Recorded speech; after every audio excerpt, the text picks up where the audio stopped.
In 1665, a man named Robert Hooke made an incredible discovery. He was an English scientist with a curious mind. Hooke used an early version of the microscope to look at different materials. One day, he decided to examine a piece of cork. Cork comes from the bark of a tree, and Hooke wanted to see what it looked like up close. He placed the cork under his microscope and adjusted the focus. What he saw amazed him. The cork was made up of tiny, box-like structures. These structures reminded him of the small rooms in a monastery, which were called cells. This is how the term cells was born. Hooke's observation was the first recorded sighting of cells, although he did not understand their true significance. Hooke documented his findings in a book called Microscopy. This book contained detailed drawings of what he saw under the microscope. It became very popular and sparked interest in the microscopic world. People were fascinated by the tiny structures that made up the natural world. Hooke's work laid the foundation for future discoveries in cell biology. When Robert Hooke looked at the cork under his microscope, he described the cells as tiny, empty chambers. He noted that they were arranged in a regular pattern, like a honeycomb. These cells were actually the cell walls of dead plant cells. They were empty because the living parts of the cells had died long before Hooke observed them. Hooke's drawings were very detailed and accurate for his time. He used a combination of observation and artistic skill to capture what he saw.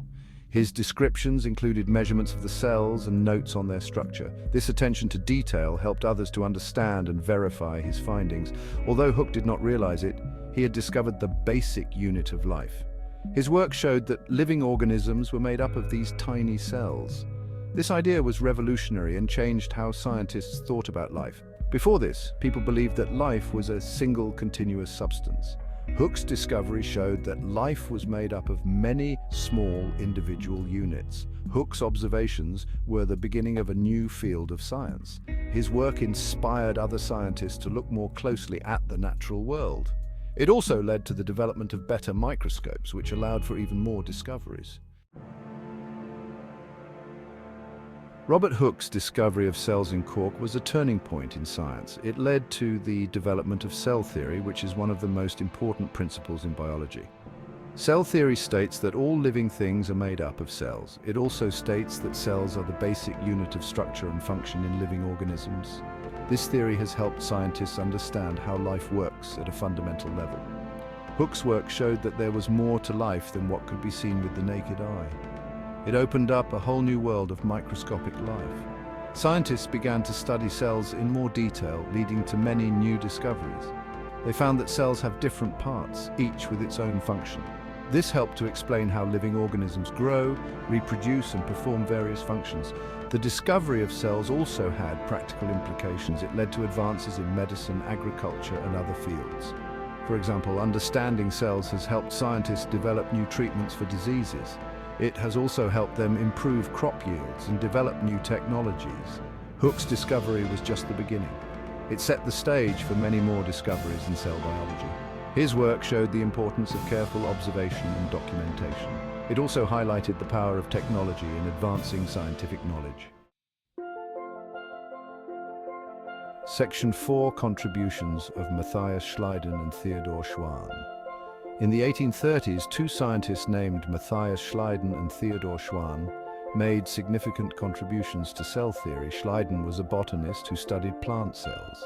Schwann was a zoologist who studied animal cells. Together they developed the idea that all living things are made up of cells. This was a major advancement in cell biology. Schleiden observed that all plants were made up of cells. He noticed that plant cells had a similar structure regardless of the type of plant. This led him to conclude that cells were the basic unit of life in plants.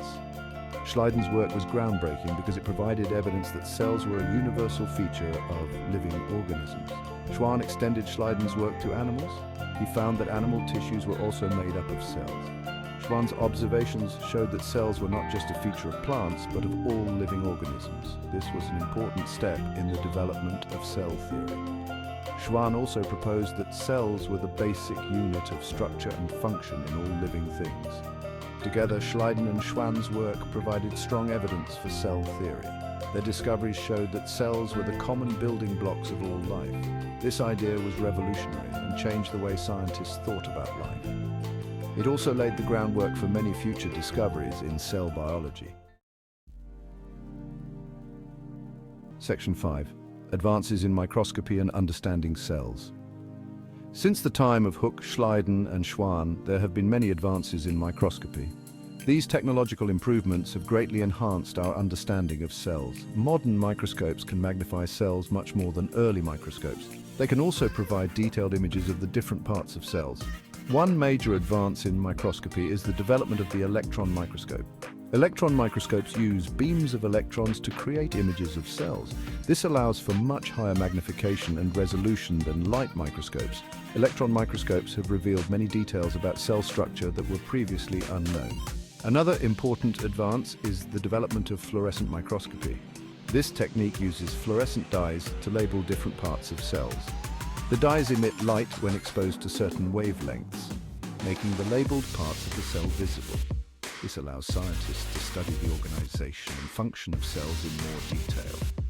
These advances in microscopy have led to many new discoveries in cell biology. Scientists have been able to study the complex processes that occur within cells. They have also been able to identify the different types of cells and their functions. This has greatly expanded our understanding of how living organisms work. Section 6. The impact on our understanding of life. The discoveries in cell biology have had a profound impact on our understanding of life. They have shown that all living organisms are made up of cells. This has helped scientists understand how life works at a fundamental level. It has also led to many practical applications in medicine, agriculture, and other fields. Understanding cells has been crucial in the development of new treatments for diseases. For example, scientists have developed therapies that target specific cells or cell processes. This has led to more effective treatments for many diseases, including cancer and infectious diseases. Understanding cells has also helped scientists develop vaccines and other preventive measures. In agriculture, understanding cells has led to improvements in crop yields and food production. Scientists have been able to develop new varieties of plants that are more resistant to pests and diseases. They have also been able to improve the nutritional content of crops, helping to address issues of malnutrition. Overall, the discoveries in cell biology have revolutionized our understanding of life. They have shown that all living organisms are made up of cells, and that these cells are the basic unit of structure and function. This has helped scientists unlock many of the mysteries of life and develop new technologies and treatments that benefit society.